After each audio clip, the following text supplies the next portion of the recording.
او د هغې نه بیا مخالفت کوي نو کولی شي په عدالت کې په هغه فنګر پرنټ ته چې بوځي هلته وایي به دا ستا ګوته ده چېرته به انکار کوي نو د یوې ګوتې نه انکار نشي کولی او چې د قیامت په ورځ باندې الله تعالی داسې کتابونه او داسې دستخط او په دې جانماز دین کړي دي او په بل کلي کې دي او خدای په کومو کومو کلو کې خدای خبر په کومو کومو ځایونو کې زمونږ دا ګوتې هلته پرتې دي دا پرتې دي دا پوندې مو پرتې دي دا ګوتې پرتې دي دا تندي پراته دي دا پوزه پرته ده دا زنګونان پراته دي چې دا ټول کاغذونه راته الله تعالی یو لویه پلنده په قیامت کې راولي چې تا به یو سټام نه یېرېدې یو سټام مو دی داسې نه دستخط کوي چې پایې ګوته ولګوي او پوهېږي پرې نه او د خدای په مخ کې څو زره شل ګوتې لګوي او زنګونان او پوزه او تندی هم لګوي خو چې بار ته وځي نو چې یو سټام ولیکي د چا سره نو هغه راته یاد دی چې هلکه د 100 روپو سټام مې لیکلی دی او د سړي را باندې ګورې دومره دي نه خو راته یاد او په سر یې دړي او د خدای په مخ کې چې دا دومره لګولي دا ته نه دي پته ولګېده چې دا مونږ شعوري مونځ او دا شعوري مونځ ولې نه دی ځکه خبره د دې نیت نه ورانه شوه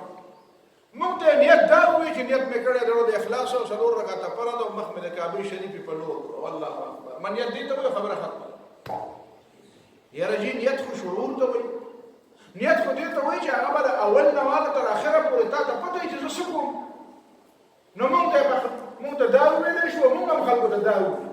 چې بس نیت دغه ته وایي چې د الله اکبر نه مخکې څه کلمې ووایه به دغه نیت وشو به د نیت نه بس خلاص شو دا خبره ختمه چې خلاص شوې دي نو هغه چې څه کوې نو د هغې ډو پته نه لګېږي نو بیا تا ته که تا شعوري مونځ کولی او تا ته پته وایي چې زه څه کوم او دا څه کول پکار دي نو د هغې نه بعد به تا په دې مانځه باندې به بیا ته په دې پوه وې چې د دې ما د الله تعالی سره څه وعده وکړه دا ما دا تندی په څه ولګوه دا ما چې پوزه راښ کړې نو ولې مې راښ کړې غلطیانې مې کړې توبه کوم معافي غواړم څه نه معافي غواړئ زه ورته دا وایم دا اهدنا الصراط المستقیم تاسو ته به یم لاس اوچت کړي دي هغه کسان چې هغه دا جهري مانځه کې په دې خو په تمه چې یاره صورت به استاد یې کوم یو وایي خیال هم لري ته دا امام چې الحمد شروع کړي نو زموږ زیاته سوچ څه دی په ایمان یې وایي رښتیا خبره کوم که نه کوم د زړه غلا نشي دی یو بل زمون سوچ دی دی چې صورت به کوم یو وایي نو ځینې خلک وایي چې یاره داسې صورت ووایه چې موږ ډېر ډېر نه یې ویلی چې څه نوې خبره زده کړو او ځینې وایي چې نه داسې ووایه چې ما ته هم پته چې که خطا شي پې زه هم درته ووایم خو دې ته د هېچا فکر نه وي چې دا چې الحمد دی وایي نو دا باشم وایي او چې ولدوالین وایي نو اټومیټیکلي به موږ امین وایو نو په دې کې خو دې جګړه شروع کړې ده چې په زوره او په پټه خو دې نه نه خبره چې چې وایي چې صراط الذین انعمت علیهم اهدنا الصراط المستقیم نو دا وایي داسې ما ته صراط المستقیم معلوم دی نو ته بس مسلمان یې نو بس دغه شي ته خراب کړي چې دا بار د دې خبرې نه تاسو مطلب وانه رسته چې صراط مستقیم دې ته بار وایي چې دا غواړه او تا په امین وي او د دې باوجود هم ته په دې نه پوهېږې چې د دې مطلب څه دی نو مطلب دا دی چې سهار مې وی چې اهدنا الصراط المستقیم نو دې معنا دا دی چې سهار زه راپاڅېدم اوس په دنیا کې خو ډېر کارونه کوم ډېر کارونه به راپغاړم ډېرې مسلې به راپغاړم نو په هغې کې به یو صراط منحني او بل به صراط مستقیم نو زه به اوس نو زه د الله تعالی نه مدد غواړم چې خدایه زه به اوس دې خوب راپاڅېدم او بیا دې عملي دنیا ته رالم نو په دې عملي دنیا کې خو به ډېر کارونه کوم نو څه به ټیک او څه به غلط وي نو الله تعالی اهدنا الصراط المستقیم ما ته سمه لاره وښیه چې زه سمې پیسې نو په ایمان یې ووایه څومره خلک څو فیصده خلک شعوري طور باندې دا صراط مستقیم باندې امین وایي سوچ هم ورته چا نه چې دې دا مطلب دی چې دا په ما ته په ژوند کې ډېرې فیصلې راځي په کور کې ناست یم که بار یم که استاد یم که شاګرد یم که مشر یم که کشر یم که کاروباري یم څه شی په دنیا کې په پټي کې ګوډ څه خو به کوې که نه خیالات خو به دې په ذهن کې راځي که نه څه خبره خو به کوې که نه ټلیفون به درته راځي څه به وې که نه نو هغه وخت کې تاسو ته یاد چې ما الله تعالی نه غوښتي چې خدای ما ته صراط المستقیم وښایه نو په دې وخت کې به صراط المستقیم څه شی دا مې تا ته یو څو مثالونه د دې لپاره ووي چې موږ دا مونځ خو مونځ نه دی موږ مونځګزار صحیح مونځګزار صحیح معنا ته موږ شعوري طور باندې موږ نه کوو په چا شعوري موږ کولای نو هغه ته به دا پته وي چې دې مطلب څه دی دا زه څه کوم دا ولې مانه بار بار دا ځینې غواړي دا بار مانه ځینې غواړي راشه بیا ځینې ولاړ شبه هلته بایومټرک کې چې 2000 ځینې لکه نه سهار ماسپښینه خو یاره سم مصیبت یې جوړ کړی دی وایي دا شی یو سړي وایي 15 کاله په کور تنخوا اخیستې وه نو چې د بایومټرک نظام راغی نو به یې ورغی وایي چې یاره زه استعفا ورکوم نو چا ورته یې ولې وایي چې وایي سړي نشناسې شرم جوړ شو ده په کور تنخوا اخیستې شرم ته وایي جوړ شو اوس بازري کول غواړو وایي نه راغله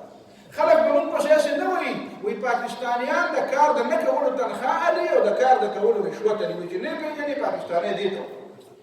څه کوي د کار د نه کولو تنخوا او د کار د کولو رشوت اخلي دې ته څه وایي دا د پاکستاني تعریف وایي د دې نه شرم جوړ شو اوس به پکې په سکول کې حاضري کول غواړي وړو ته به سبق ویل غواړي وایي شی وایي شرم ته ووته بې بل دی اوس دې پورته تللی المنز ذكر القرآن ضد المنز خذ منز وهذه الصلاة قد ضيعوها ملزم خلقه زعيم منز خلقه صدره زعيم بس ظاهر پرستی شروع شو چې داسې دی وکړو منز کېږي او چې داسې دی ونه کړو منز نه کېږي چې داسې دی وکړو منز کېږي او چې داسې چې امین دې په زوره ونه وي نو منز نه کېږي ما بل کال په 2013 کې په تفهیم القرآن کې یو سوال کړی او د دې په زوره والو ما د دې جواب ما نه پکار دی دا څوک چې وایي چې امین په زوره پکار دی د دې نه ما یو سوال کړی او د 2013 نه دې خوا پوره څو کاله وشو ما لا خو جواب را نه په خط راته راولېږه یاره په میسج راته راولېږه په جواب راته راولېږه چې د مدینې نه راوړی او که د مکې نه راوړی او که د افریقې نه راوړی په جواب خو ما له پکار دی جواب څه نو ما سوال دا کړی و چې دا کوم خلک وایي چې امین به په زوره وی او دا ځینې پکې وایي سمې چغې به وباسي حالانکه په مدینه منوره کې دا چغې ایستل د پیغمبر علیه السلام په موجودګۍ کې بلکې د پیغمبر علیه السلام د روضې په خوا کې چغې ایستل جایز دي ته داسې چغې وباسي دا چې دوی وایي چغې به یې وي او جومات به کړنګ وکړو نو دا حضرت عبدالله ابن زبیر په زمانه کې و چې کله په مکه کې د هغه حکومت و نو دا خو هسې داسې سیاسي غوندې امین و سیاسي غوندې په دې معنا کې دا ملګري یې په جذبه کې راوستل ځکه چې هغه په جګړه د خلکو سره او خلکو پرېښودنه هلته په مدینه منوره کې خو چې داسې چغې نه دي والي د صحابو او د نبي علیه السلام په موجودګۍ کې خو زه دا پرېږده زه بل سوال کوم ښځو د نبي علیه السلام په زمانه کې په جومات کې لمونځ کوو که نه کوو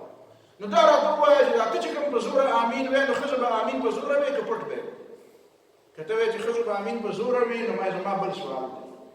زما سوال دا دی چې امین خو په هر رکعت کې 2 ځله دی په فرضو کې خو 2 ځله کم اصلا دی نو چې کوم 2 ځله دی نو دا به په زوره وي او چې امام خطا کېږي نو نبي علیه السلام وایي چې سړي به څه وایي سبحان الله وایي او ښځې به څه وایي التصفیق للنساء ښځې به دا یو لاس په بل لاس وایي نو امام به په هر رکعت کې 1 ځل خطا کېږي 2 ځله به خطا کېږي ستاسو امامان په هر رکعت کې 1 ځل خطا کېږي یعنی امام به چېرته کله خطا کېږي او داسې به خطا کېږي چې سړي به بیا ولاړ او د سړو نه به هم خطایي او خبره به ښځو ته پاتې شي ځکه ښځو به وروسته سر کېږي نو هغې به بیا څه وکړي سبحان الله به په زوره نه وایي په مانځه کې ځکه چې اواز یې څه دی عورت دی نو دوی به څه چل کوي لاس به په لاس وپړقوي داسې ځکه چې په زوره سبحان الله نه وایي او امین به د نوکو په سوکو په زوره په چغه وایي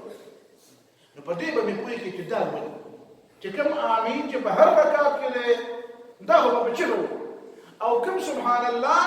چې هغه به چې کله کله راپېښېږي نو هغې په ځای به څه کوي لاس به پړقوي که ته وایې چې نه ښځې به یې خیر دی پټ وایي او سړي به یې په زوره وایي نو مې داسې حدیث راته را پیدا کړه چې په هغې کې نبي علیه السلام ویلي چې یا ښځو تاسې پټ وایي او یا سړو تاسې په زوره وایي دا فرق یې پکې کړی داسې حدیث راته را پیدا کړه دا زما په خبره ورسېدې یا به راله داسې حدیث پیدا کړي چې ښځو ته یې ویلي چې پټې وایي او سړو ته یې ویلي چې په زوره وایي او یا به راله دا را پیدا کړي چې د دې وجه څه ده د دې وجه په ځانه به راله وجه نه جوړی ته وایې چې زما په خوله کې هم لوړ پروت دی ژبه پکې پرته ده دا ژبه نه منم ما له به د صحابو نه را پیدا کړې ما له به د امت د اکابرینو نه را پیدا کړې چې دې لپاره څه وجه ویلې ده چې سبحان الله به خیر دی په زوره نه وایې او لاس به په لاس وهې امین به په زوره وي دا وجه څه ده بانګ به نه وي اقامت به نه کوې امین به په زوره نه وي دغه به سبحان الله به په زوره نه وي او څه به کوې امین به په چغه وي او څه داسې ورته کله به پنجاب کې داسې شي دلته به هم داسې چلي دا یو خو په مخکې کې او دا بله رسټو کې دا بله دوالي لانې ویلې داسې زورې لګوي او بیا یو ګراف چغه نه او دا د انګریزانو په زمانه کې د امین بالجهر او د بالسر په منځ کې اختلاف پخوا د انګریزانو په زمانه کې دلته انګریزان جوجان نو دواړه ډلې ولولې یو وي د امین په زوره دی بل وي امین پټ نو انګریز چې د دواړو دلایل واورېده وی پته ولګېده چې ستاسو په مذهب کې بالجهر هم جایز دی او بالسر هم جایز دی خو دا ستاسو چې جګړه ده دا بالجهر او بالسر کې نه ده دا په امین بالشر دی دا شریان پوهېږې په خبره نو دا جګړې شریان جوړوي نو دا سوالات نو دا مونځ څه کوو هذه الصلاه قد ضيعوها مونځ ضایع کړه او جګړه په دې کې ده چې په زور یې ویم او کخ امام ابو حنیفه ویلي دي چې درې ځله څوک د الله ځان په یو رکن کې ځان درې ځله وګري او لاس لري کې کنه مونځ فاسدېږي نو دی اوس قصدن داسې چل کوي چې داسې یا لکه دا پتا شي کنه نو د ماته فکر دی کنه ته وی چې فاسد شو زه چې فاسد نه دی نو خدای دې پوي کنه ته خدای ته ولاړې ته ماته ولاړې ته دې موږ کې ماته شیخ کنه الله تعالی بندګي کوي تاسو خیال دې خبره الله تعالی بندګي نو ته خدای الله تعالی د بندګۍ نه په خپل موته دا موږ په اصلاح لپاره او دا فرض او دا خدای الله تعالی سره معراج او تا په دا چې دې په دې چې تل دې په ورګه د خیمه چې دې به دې چې د ما ماش او دا ما نه ده مات نو مونږ یا مات دی یا مات نه دی نو نبی رسول الله صلی الله علیه وسلم دا سړي ته کتل چې هغه دا بیزای حرکتونه کول نو رسول الله صلی الله علیه وسلم فرمایل ولو خشع قلبه لخشعت جوارحه الذين هم في صلاتهم خاشعون اسكنوا في الصلاه فما ذكر لك بقلاره او دا اسكنوا في الصلاه وزي ما نقول ها تحريك نو هذه الصلاة قد ضيعوها منذ سكرة زايد ذكرت ده منا نو أغا منذ ولا في هذا ورنا منذ ولا في هذا ورنا ده نور خلق منذ زايد وخبر منذ زايد نو ذكر زوية ما تدار قول أنا دلت القرآن سنة خيستا خبر كريم خبر خيستا ليوكجزان والذين يؤمنون بالآخرة يؤمنون به وهم على صلاتهم يحافظون سنة لك چې مونږ د ضایع کېدو نه بچ کوي مونږ د ضایع کېدو نه نو تاسو مونږ ضایع تاسو د مونږ حفاظت نه کوئ تاسو د مونږ حفاظت نه کوئ تاسو د څومره قصې جوړې کړې دي په دې خپل مونږ هم ضایع کوي او خلک مونږ هم ضایع تاسو د مونږ سبب وانه غوښت تاسو د مونږ په نتیجه کې د خپل عمل اصلاح نه کړ دا مونږ په ستاسو معاشري اصلاح وا د معاشري اصلاح دیکھو د سیاست نوالا د عدالت نوالا د معاشرت نوالا د اونچ نیچ او د لوی ولوکی او د صفای پورې او د ډیسپلین پورې او د نظم و ضبط پورې او د ریاست او د معاشري د فرق نوالا د ریاست او د معاشري پورې د شي اصلاح کوله د دې شي اصلاح بنیاد منځو هو هذه الصلاه قد ضيعوا منذ سكو ضایع منذ خلق ضایع او قرآن وهم على صلاتهم يحافظون ومن أظلم ممن افترى على الله كذبا أو قال أوحي إلي ولم يوحى إليه شيء دا يوصله أو دا غنمو عبد الله بن سعد بن أبي سرح نو دا نبي صلى الله عليه وسلم كاتبه وحي بين كده ده وحي كاتب النبي صلى الله عليه وسلم بسورة المؤمنون آياتنا وتوي ذلك فخلقنا العلقة مضغة فخلقنا المضغة عظاما فكسونا العظام لحما ثم أنشأناه خلقا آخر دي سليوي فتبارك الله أحسن الخالقين النبي صلى الله عليه وسلم يمدرنا عن زل داود تاسو په خبره شو د دې مطلب دا شو چې دا د دې سړي ته الله تعالی دا ښودله چې قرآن عین د فطرت مطابق نازل دی. که چا پر قرآن کې په درست معنی سره غور وکړو نو قرآن بالکل د فطرت آواز دی، د فطرت آواز دی. دویمه خبره دا ده چې فتبارک الله احسن الخالقین نازلو خو دا د کمیونیکیشن یو بل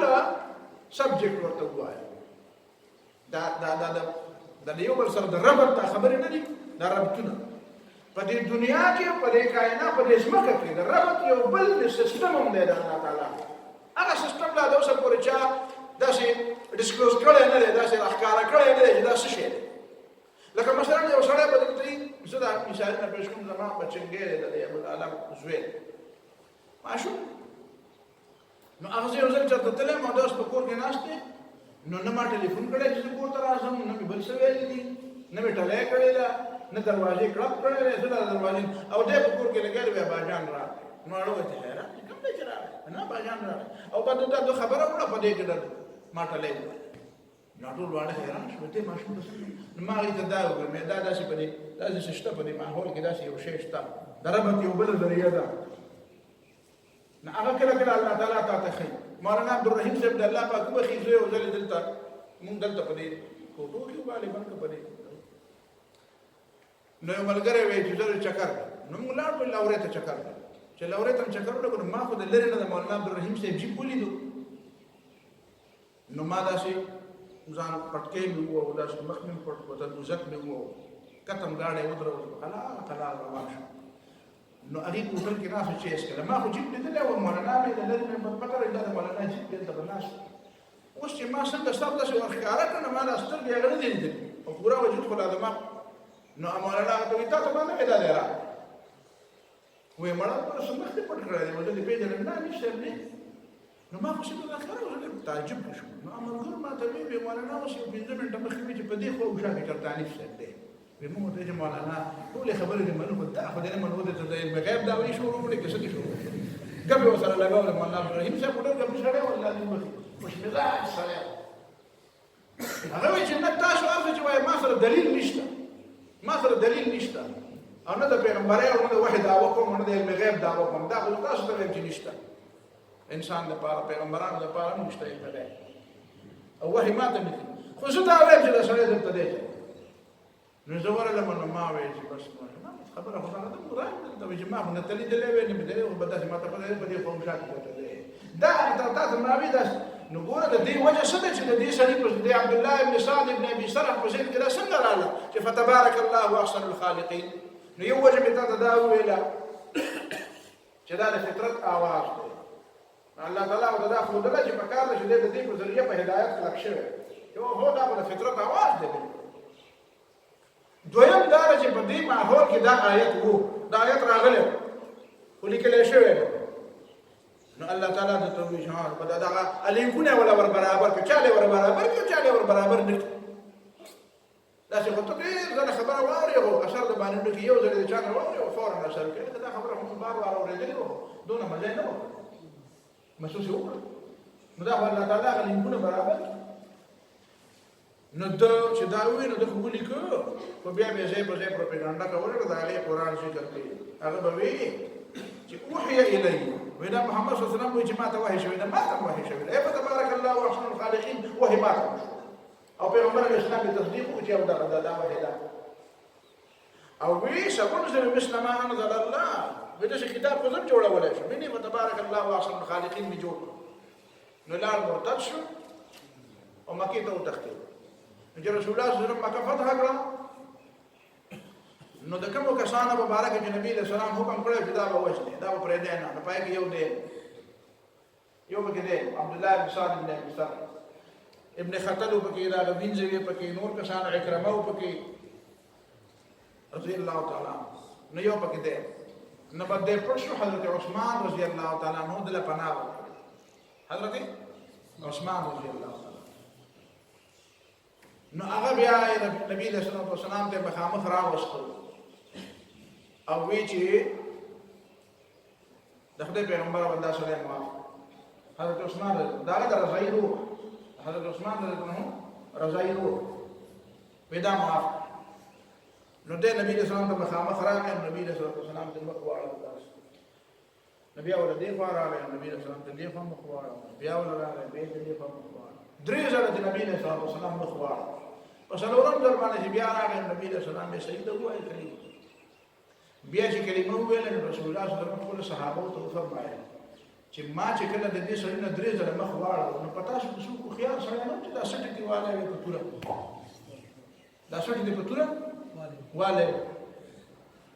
نو صحابه او تویل د خدای پیغمبره تا به موږ په سترګه کې اشاره کړې وي نبی رسول الله صلی الله علیه وسلم پیغمبر په سترګه کې اشاره پیغمبر په سترګه کې اشاره د پیغمبر شان دا نه دی چې ان یکون له خائنۃ الاعین اگر چې دا عبد الله ابن سعد ابن ابي سره بیا ډېر لوی سړی دی او د مصر په فتح کې د حضرت عمرو ابن عاص ډېر لوی مدد دې سړي کړی ډېر لوی تعاون کړی دی ورسره او دا ډېر لوی او د بیا د افریقې په طرفونو کې دلته بیا په غزا کې په میدان جهاد کې بیا شهید شوی نو بیا په د خپل کمزورو ډېر زیات تلافي شروع کړی دا خبره ما نن د ابو داود د دې لپاره راوړې ده مقصد مې په نورو خبرو کې دی بعض خلک کوي چې دا تاسو د خبرې کوي صرف د سیرت د کتابونو او یا د تاریخ د کتابونو خبرې کوي خدا په حدیثو کې نه